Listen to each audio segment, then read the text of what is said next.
Claire, don't forget to lock up. We're trusting you with the place, Jonah said, giving me one last glance before stepping out the door. Of course. Enjoy your trip, I replied, trying to muster a sincere smile. I watched as Jonah walked away, the door shutting softly behind him. The house suddenly felt bigger, emptier, even though Jonah's parents were still around somewhere. I sighed, turning the lock with a decisive click. That's when the reality of my situation hit me again. I took a deep breath and walked into the kitchen. My work laptop awaited me on the dining table, competing with the clutter left by my in-laws. Gregory's golf magazines and Ellen's knitting projects had taken over every available surface. Our once tidy home now felt like a chaotic battleground. Claire, could you be a dear and make some tea? Ellen's voice floated in from the living room. My jaw clenched, but instead of answering, I grit my teeth and filled the kettle with water. I was getting used to these constant requests, though each one chipped away at my patience.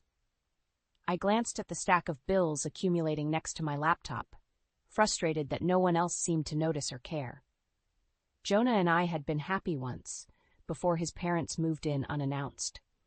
We hadn't even celebrated our first anniversary when they showed up, their car loaded with luggage and the announcement, "We need to stay for just a while, dear." That while had now stretched into months. Claire, you should come and sit with us, Gregory called out. His tone was always commanding, never quite asking. Feeling cornered, I obliged, carrying Ellen's tea into the cluttered living room. She took it without a word of thanks, her attention glued to the television. So, Jonah mentioned your project is going well, Gregory began, his eyes flicking over my disheveled appearance. Good for you. Yeah, it's keeping me busy, I replied, forcing myself to sit on the edge of the couch. Busy is good, but don't forget your duties at home, Ellen added, stirring her tea with a patronizing smile. The conversation was always the same. Any success I had at work was downplayed, overshadowed by their narrow views of my responsibilities. Jonah's lack of action grated on me, his unwillingness to confront them only making things worse. Claire, Jonah had said a week ago, looking anxious, they're just old and set in their ways. It'll get better. But it hadn't. As much as I loved Jonah, his optimism felt like a betrayal. To him, keeping the peace with his parents was paramount, but for me, it was making life unbearable. I bit my tongue once more, swallowing the retort forming in my mind. A notification pinged on my laptop, a reminder of the client meeting I had in 10 minutes. I need to get back to work, I stated, rising from my precarious seat on the couch. My heart pounded, every interaction with them feeling like a test of endurance. Gregory waved me off dismissively, eyes returning to his newspaper. Ellen merely nodded, engrossed in her knitting. Back at the table, I pushed aside their clutter to make room for my work, the weight of my situation pressing down on me once again. I wondered how many more facades I could wear, how many more compromises I could stomach. Jonah's easygoing nature felt like a distant memory, replaced by an unsettling complacency. My idyllic visions of married life crumbled with each passing day, shadowed by the constant presence of his parents. The kettle whistled, its sharp sound piercing through my reverie. Another tea break for Ellen, another test of patience for me. As I poured the boiling water, I looked out the window, wondering if I'd ever reclaim the peace I'd once envisioned for our home. Endless days of small sacrifices loomed ahead, but deep down, a flicker of determination sparked. Something had to give, and I wouldn't let it be myself. Claire, there's something wrong with the dishwasher again. It never happens when Jonah uses it. Ellen's voice cut through my focus as I worked at the dining table. I clenched the edge of my laptop, taking a quick breath. Jonah doesn't even know how to use it.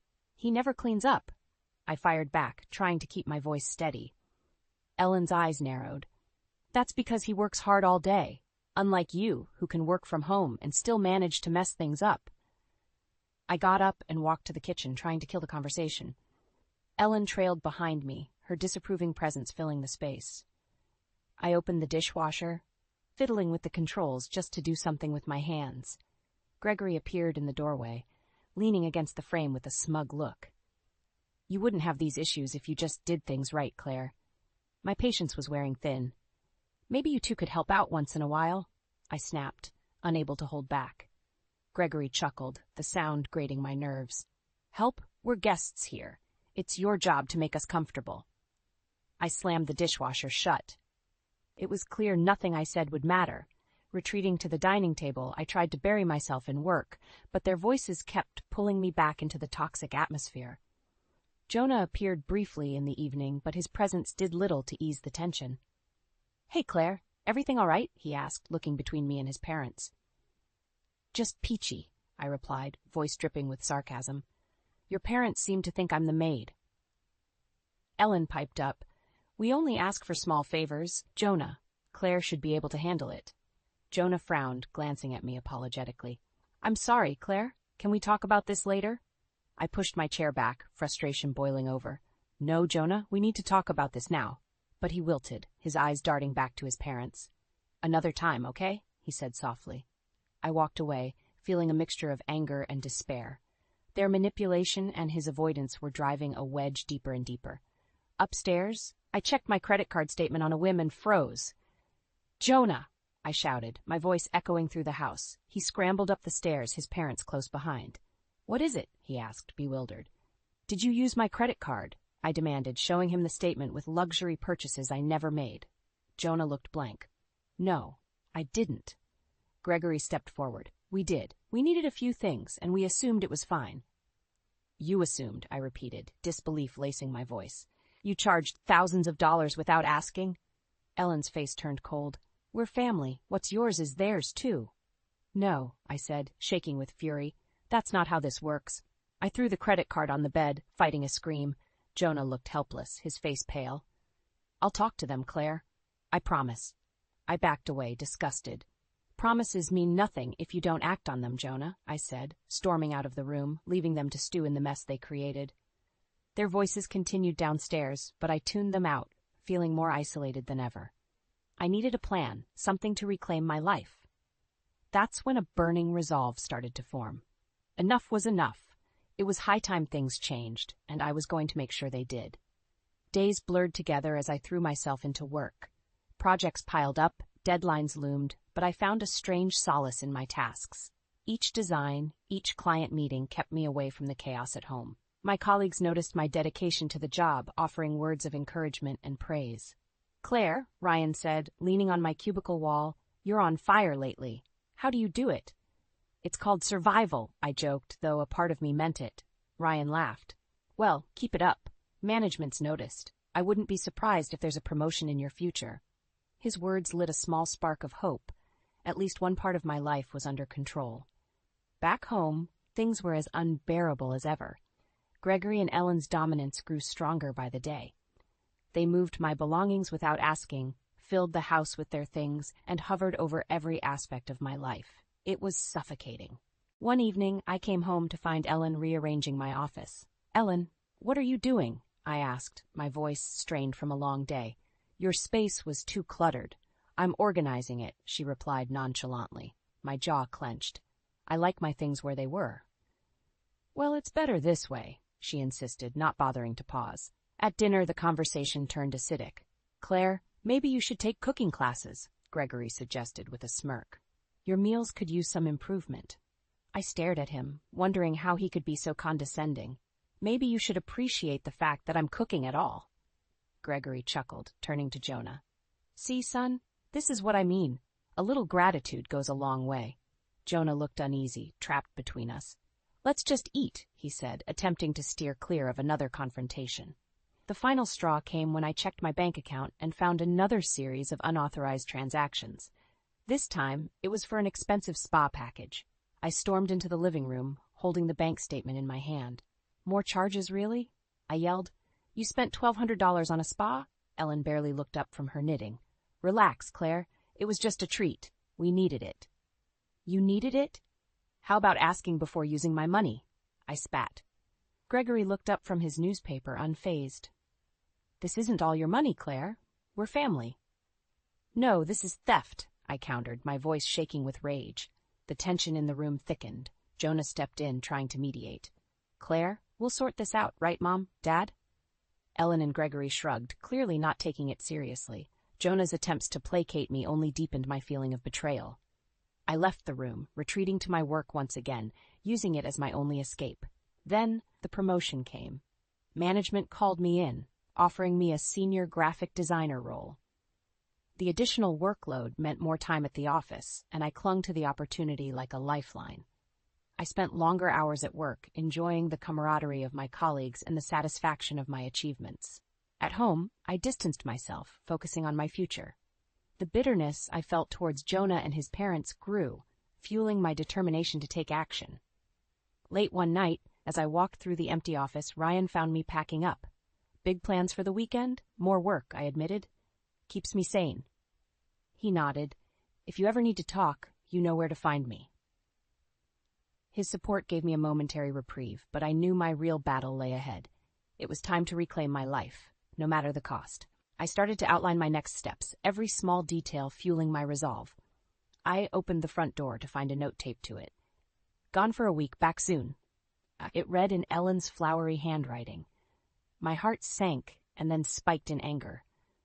They hadn't mentioned any trip, let alone asked for permission to leave like this. My mind raced with possibilities, but one thing was certain: I was done being their doormat. I walked inside, each step echoing through the empty house.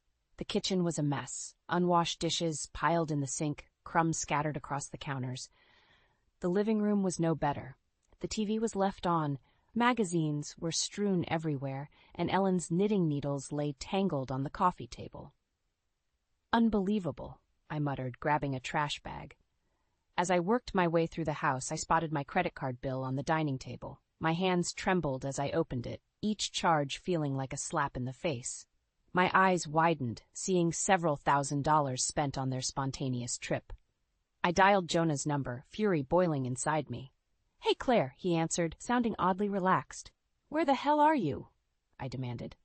We decided to take a quick trip to Las Vegas," he stammered. "I thought I told you."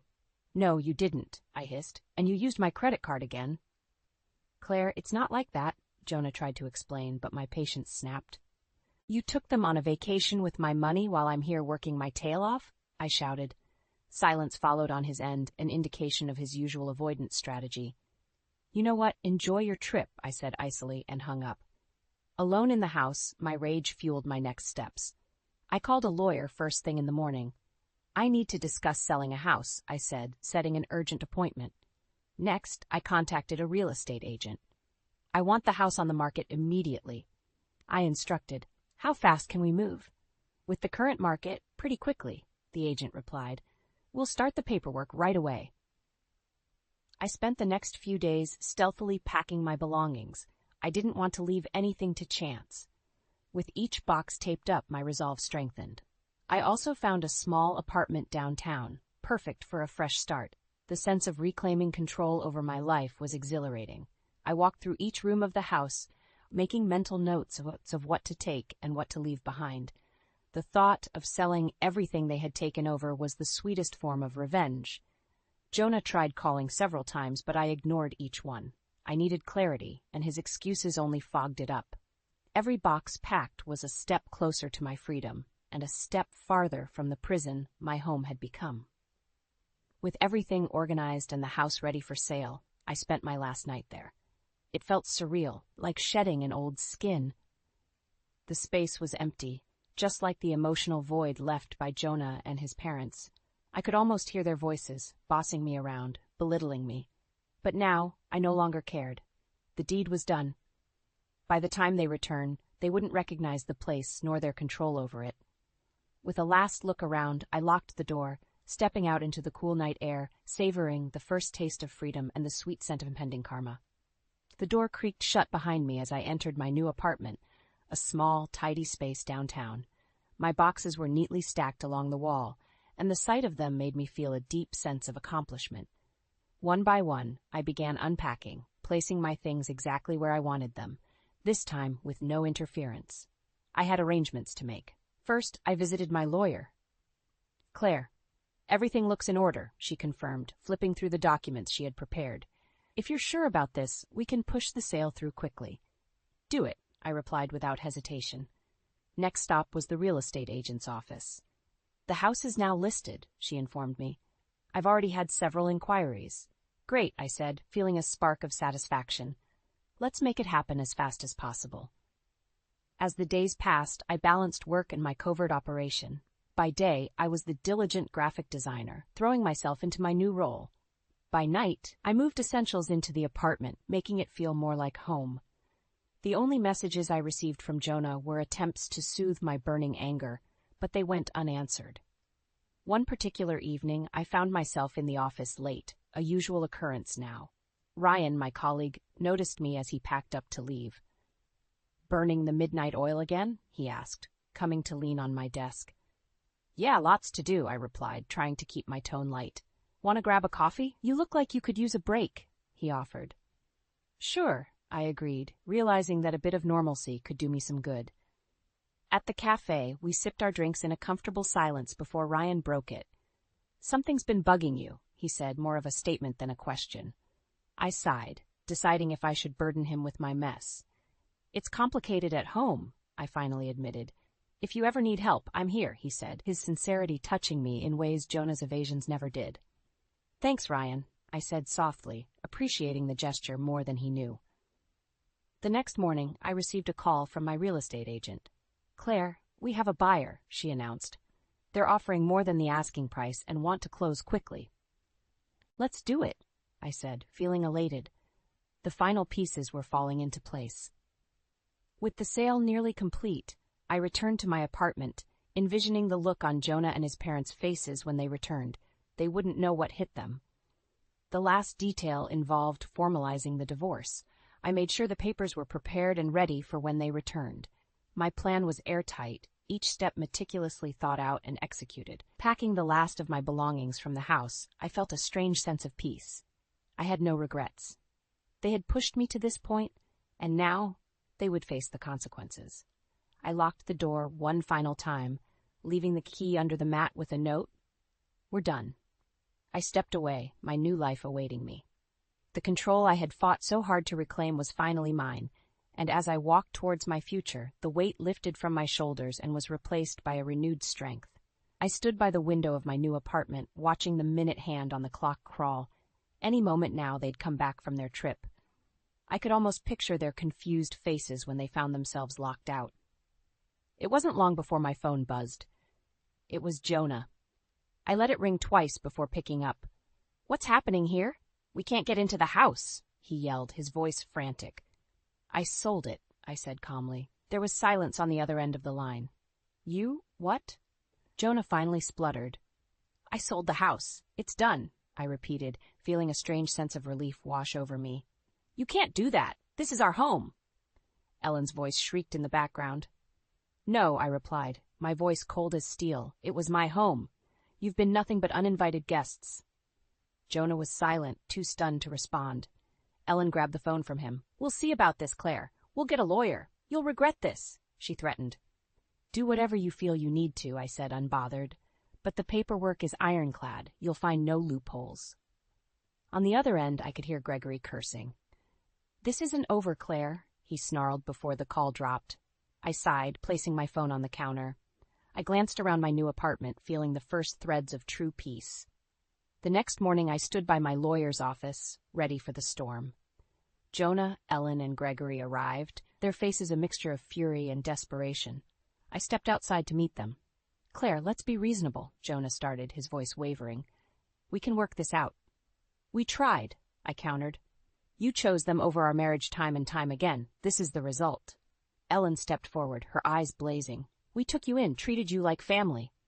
"Your idea of family is using me as a bank and a maid," I fired back. "That's not family." Gregory leered at me. "You'll pay for this, Claire." "No, I'm done paying," I answered firmly, handing Jonah the divorce papers. "Sign these. We're finished." The neighbors nearby began to gather, their curiosity piqued by the spectacle. Jonah glanced at the growing audience, his face flushed with embarrassment. Ellen looked ready to burst, her hands shaking as she snatched the papers from me. "You can't do this," she screamed. "We'll fight you." But their threats fell flat. "Go ahead," I said loudly, making sure the neighbors heard. "But you'll find that legally, you've got no standing. This is my house, my money, and now, my life." Gregory tried to lunge at me, but Jonah held him back, looking defeated. "Just sign the papers, Dad. We have no choice." Ellen gave a final, venomous glare before grabbing a pen and signing the papers with trembling hands. Gregory followed, his anger palpable. Jonah was last, his eyes locking with mine one final time before he signed. "Goodbye, Jonah," I said, turning to leave. The weight of revenge lifted, replaced by a lighter, unburdened spirit. I felt empowered and strong, walking away from the chaos they tried to bind me in. Back at my apartment, I smiled genuinely for the first time in months. It was over. Finally, truly over. The power they had wielded was gone, and in its place, I found my freedom. As the door clicked shut behind me, I knew without a doubt that my new chapter had just begun. In the days following the confrontation, the fallout was swift and dramatic. Jonah, Ellen, and Gregory scrambled to find a place to stay, thrown into disarray. I heard through the grapevine that they had checked into a cheap motel nearby, their former grandeur reduced to complaining about the thin walls and bad service. My days, however, were looking brighter. The air in my new apartment seemed fresher, every small action of my newfound freedom. At work, things were electric. My colleagues noticed a spring in my step, and more than one asked what had changed. "Claire, you're glowing," Ryan commented as we worked on a project. "Did something good happen?" "You could say that," I replied, a genuine smile forming. The feeling of taking back control was better than any spa day the Crosbys could have charged to my card. Meanwhile, Ellen and Gregory's attempts to save face were failing spectacularly. Gregory tried calling in favors from his business contacts, hoping someone would provide a temporary space or financial aid. The responses were as cold as his heart, each rejection a blow to his inflated ego. Ellen's threats of legal action fell apart quickly. My lawyer, Kate, was thorough and efficient. "Don't worry, Claire," she reassured me over the phone. "They have no grounds to stand on. You made sure of that." Their public disgrace brought a strange satisfaction. The neighbors talked in hushed tones about the family who had been so unceremoniously evicted. Each muttered word was a victory for me. The old me would have felt guilty, but no more. I was done with feeling sorry for them. Ellen, ever the instigator, couldn't resist calling me. "This isn't over, Claire. You'll pay for humiliating us," she spat through the phone. I chuckled, the sound surprising even me. "Ellen, your eats are empty. Move on." "I have." Click. I hung up, feeling lighter. Ryan, who'd overheard my side of the conversation, raised an eyebrow. "Everything okay?" "Better than okay," I said, my grin widening. Jonah showed up once at my apartment, a last-ditch effort. He looked harried, his eyes pleading. "Claire, please, can we talk?" I leaned against the doorway, arms crossed. "Talk about what, Jonah? You made your choices." "I'm sorry," he started, but I cut him off. "Sorry isn't good enough," I said firmly. "You chose them over us, over me, and now you face the consequences." Jonah's shoulders sagged. I didn't know things would get this bad. "Well, they did, and now it's time for you to deal with it," I replied. "Goodbye, Jonah." Closing the door on him felt like closing a door on the last remnants of my past. I felt a rush of empowerment, a clear signal that I was moving forward. Ryan caught me after work that day. "You really are something, Claire," he said with admiration in his eyes. "Just doing what needed to be done," I replied simply. Back in my apartment, I toasted to my newfound peace. It wasn't just about revenge, it was about reclaiming my life, my independence. The sight of Jonah, Ellen, and Gregory struggling was merely the cherry on top. I curled up with a book, the quiet of my space a comforting blanket. The drama was behind me, and the future ahead seemed full of promise. For the first time in a long while, I could envision a life free from manipulation and control, and that was the sweetest victory of all. Settling into my new apartment brought a sense of liberation I hadn't felt in years. I threw myself into my new role at work with gusto, thriving in the creative energy and camaraderie of my team. The promotion meant longer hours, but I welcomed them, relishing every new challenge that came my way. One evening, after a particularly busy day, Ryan caught me as I was packing up. "Hey, Claire, a few of us are going out for drinks. Care to join?" For a moment, I hesitated, then smiled. "Why not?" At the bar, the conversation flowed easily. Ryan and I exchanged stories, shared laughs. It felt good to unwind, surrounded by friends who respected me. "So you're finally free from that madhouse, huh?" Ryan said, clinking his glass against mine. "Yeah, it feels like I can finally breathe again," I replied, a genuine smile on my face. Despite the emotional fallout from the divorce, I found myself enjoying my independence. My days were full, my nights peaceful. The anxiety that once gripped me was replaced by a newfound sense of joy. One day, as I was leaving the office, my younger coworker, Ethan, caught up to me. "Hey, Claire, you got a minute?" "Sure, what's up?" I asked, curious. Ethan looked a bit nervous, scratching the back of his head. "I was wondering if you'd like to grab dinner sometime. Just the two of us." I blinked, caught off guard. "Dinner? Are you asking me out, Ethan?" He chuckled, a bit embarrassed. "Yeah, I guess I am." I smiled, considering his offer. "I'd like that." "When? How about tomorrow night? There's this great Italian place I know." "Sounds perfect," I said, feeling an unfamiliar flutter of excitement.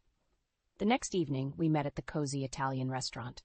Conversation flowed easily, and Ethan's youthful exuberance was infectious. Over plates of pasta and glasses of wine, I found myself opening up in a way I hadn't in a long time. "You seem different now," Ethan noted, twirling his fork. "Happier." "I am," I admitted. "It's been a tough journey, but I'm finally finding myself again." Ethan smiled warmly. "Well, I'm glad. You deserve to be happy."